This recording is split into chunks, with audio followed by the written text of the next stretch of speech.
Raw की एजे के आज़ाद जम्मू कश्मीर और गिलगित बल्तिस्तान में जो कार्रवाइयाँ हो रही हैं उस पे आज हम डिस्कशन करेंगे।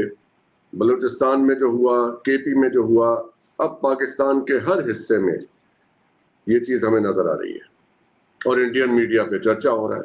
ज़रा बैकग्राउंड देखते हैं, मैंने कुछ पॉइंट्स लिख के रखे हैं, आपके साथ शेयर कर दूं। एक तो 1991 का तस्करा मैं मुसलसल करता हूँ। 91 में क्या हुआ था? 91 में मैं आपके साथ शेयर कर देता हूँ कि उस वक्त इंडिया का जीडीपी ग्रोथ रेट जो था वो तकरीबन 1% था। बुरे हालात थे इंडियन इकोनॉमी के। पाकिस्तान में उस वक्त हमारे यहाँ जमहूरी दौर आया 1988 में बेनज़ीर भुट्टो साहबा की गवर्नमेंट, और फिर 99 तक वो चला, म्यूजिकल चेयर्स एक के बाद दूसरे वाला। और इस दौर में जो असल मसाइल थे वो नज़रअंदाज हो गए।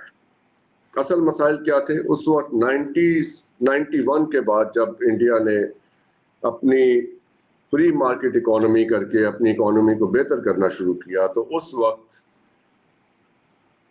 जमात अली शाह साहब इंडस वाटर कमिश्नर थे। नज़रअंदाज किया और हम हैरान थे उस दौर में भी कि हुकूमत में से कोई इस बात पे आवाज़ नहीं उठाता कि पाकिस्तान के दरियाओं के ऊपर जो अपर साइड पे इंडियन हेल्ड कश्मीर में, इंडियन ऑक्यूपाइड कश्मीर में जो डैम्स बन रहे थे, किशन गंगा डैम पर कोई आवाज़ नहीं उठाई गई। यहाँ पे तवज्जो और मामलात की तरफ थी। फिर उसके बाद जो भी सिलसिला हुआ, जैसे भी आगे डेवलपमेंट्स हुई, ज़्यादा डिटेल में जाने की ज़रूरत नहीं है कि 9/11 हुआ और उसके बाद फिर मुशर्रफ साहब का दौर और उसके बाद बेनज़ीर भुट्टो साहबा की असैसिनेशन हुई।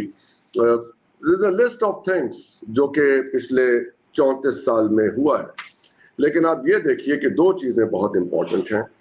9/11 के बाद पाकिस्तान को स्टेबल नहीं होने दिया गया और इंडिया की तरफ से पुलवामा जैसे वाक़यात करवा के, मैं इंसिस्ट कर रहा हूँ कि करवा के, आप हमारा कल का प्रोग्राम देखिए जस्टिस मर्कंडे कांजू साहब के साथ, ये बात बिल्कुल क्लियर है कि उसमें पाकिस्तान का कोई लेना देना नहीं था। जस्टिस साहब ने खुद कहा कि और उन्होंने रिमाइंड कराया कि उस वक्त के वजीर आज़म इमरान खान साहब ने ऑफर की थी इंडिया को कि जॉइंट इन्वेस्टिगेशन कर ले और जो भी उसके लिए रिस्पॉन्सिबल है हम उसके खिलाफ कार्रवाई कर लेंगे। इंडिया ने कभी कोई रिस्पॉन्स नहीं दिया, उल्टा पाकिस्तान के खिलाफ बयानिया बनाया कि पाकिस्तान दहशतगर्दी कराता है। दहशतगर्दी कराता है पाकिस्तान? जो आपके यहाँ कश्मीर में होता रहा है वो पाकिस्तान की दहशतगर्दी थी आपने। और ये जो कल इंडियन मीडिया पे चलाई जा रही थी कि आपके जो यूएन में एनवॉय हैं उन्होंने कहा कि जी पाकिस्तान अपना इलाका खाली कर दे, पाकिस्तान अपना इलाका खाली कर दे। पाकिस्तान तो प्लेबिसाइड की पिछले 77 साल से कोशिश कर रहा है। आपके मामला नहीं हो रहे और अब आपने आके जो जितने भी यहाँ पे हमारे इलाकों के अंदर जो आपके स्लीपर सेल थे आपने उन्हें एक्टिवेट कर दिया।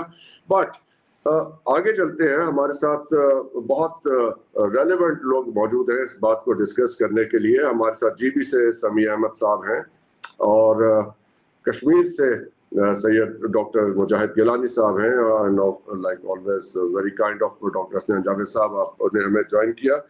ये सारा किस्सा होता रहा। हम चलें, लेट्स बिगिन कि ये सब कुछ होते में हमारे वजीर खारजा साहब, हमारी हुकूमत सो रही है, they are in deep sleep. कोई बयान नहीं, कोई बात नहीं, कोई तस्करा नहीं इन मामलात का, जो मर्जी इंडिया बयान देता चला जाए। आप आमतौर पे जो है वो नए आने वाले मेहमानों को पहले टाइम देते हैं, लेकिन मैं आज इजाजत से जो है ना वो सिर्फ 5 मिनट मैं आपसे स्टार्ट करना चाहता हूँ बिकॉज आप जानते हैं कि हम क्या गुफ्तगू करते आ रहे हैं। मैं एक मामला बताना चाहता हूँ और बड़े शतोमत से बताना चाहता हूँ कि एक नई किस्म की ये जो रॉ ने, एक तो मैंने आपको बताया था कि 5th जनरेशन वॉरफेयर के बहुत सारे अंदाज हैं। इसको 2 चीजों को तकसीम कर रहे हैं। मैं मुसलसल बात करता रहा कि बलूचिस्तान में महरूमियों को खत्म किया जाए और सरदारों के जो इन्फ्लुएंस है उनको चेंज किया जाए और वहां पर जो है वो बाकी मामलात को देखा जाए। दूसरी बात मैं ये करता हूं कि जो हमारा डिफेंस है और बॉर्डर मैनेजमेंट है, हमारी मिलिट्री कन्फाइंड हो जाए बॉर्डर्स की तरफ और मजीद ख्याल करे हमारे बॉर्डर्स का, बलूचिस्तान को मजबूत करे, गिलगित को मजबूत करे और अपनी सिक्योरिटी और ज्यादा महफूज तरीके से जो है वो कश्मीर की तरफ करे। कश्मीर में कोई प्रॉब्लम नहीं है, पहले तो मैं ये बताता हूं। लेकिन एक बड़ा घटिया गंदा खलीज किस्म का 5th जनरेशन नहीं, 6th जनरेशन नहीं, 7th जनरेशन वॉरफेयर का तरीकाकार निकाला गया है कि लोगों के जहनों को परागंदा करना।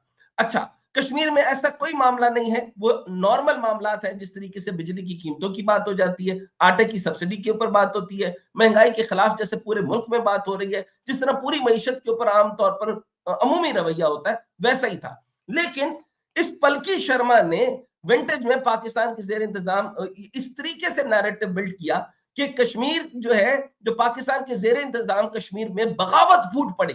कितनी बेईमान बेहुदा किस्म की ये खातून है कि जिसने इतना गंदा नैरेटिव पाकिस्तान के लिए बिल्ड किया। हाँ, होना ये, और इससे ऊपर की बात ये की और कि हम वहां की पार्टीज को पैसे लगाने लग गए, और ये लगा कौन रहा है? Again raw.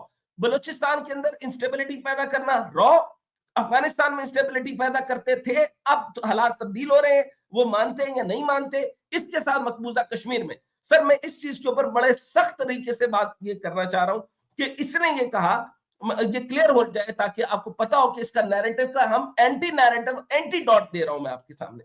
इसने कहा कि जो पाकिस्तान के जेर इंतजाम कश्मीर में बगावत फूट पड़ी, इसने ये उन्वान दिया प्रोग्राम को।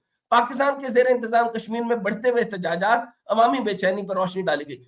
बिल्कुल निहायत आम वही एहतजाज, महंगाई, हल्की फुल्का निजाम, जैसे पूरी मईशत पूरी दुनिया की बर्बाद है, तो इसका क्या कहेंगे कि यहाँ पे बगावत फूट पड़ी? ऐसा नहीं है। और फिर दूसरी बात, मकबूजा कश्मीर हमारे साथ है, हमारे साथ रहेगा, हम मुसलमान हैं, हम मुसलमान रहेंगे, ये हमारे ईमान का मुतालबा है। अगर अच्छा, दूसरी बात, ये जो नैरेटिव बिल्ड किया जा रहा है कि अगर हांगकांग की तर्ज के ऊपर उनको ज्यादा डेवलपमेंट कर दी जाए तो डिप्लॉयमेंट ना करनी पड़े। भाई डिप्लॉयमेंट करनी पड़ेगी, जितनी तुम लोगों ने वहां की औरतें, बच्चे, चादर, चार दीवारी, वहां पे जुल्म सितम, इतना बर्बादी लगाई और वहां पे तूफान बपा कर दिया। बुजुर्ग अली गिलानी साहब का क्या हशर नहीं तुमने कर दिया। तुम्हें क्या लगता है कि कश्मीरी ला इलाहा इल्लल्लाह मोहम्मद रसूलुल्लाह के अलावा कहीं और जाएंगे? तो मैं इस नैरेटिव का एंटी नैरेटिव और मजीद आपको दलाइल दूंगा, लेकिन इतनी बात करनी थी। Palki Sharma, we are watching you and let us we have an anti venom for you, and very soon ISI will give you the way you are asking us कि हमारे जो है वो गुंडे वहां बाजारों में फिरते हैं। हाँ, मैं अपनी मिलिट्री से ये जरूर कहता हूं कि आप एथिकल तरीका क्यों खेल रहे हैं? जब वो गुंडे अपनी गलियों में फिरा सकते हैं तो हमारे गुंडे भी हमारे पास है, क्या छोड़े?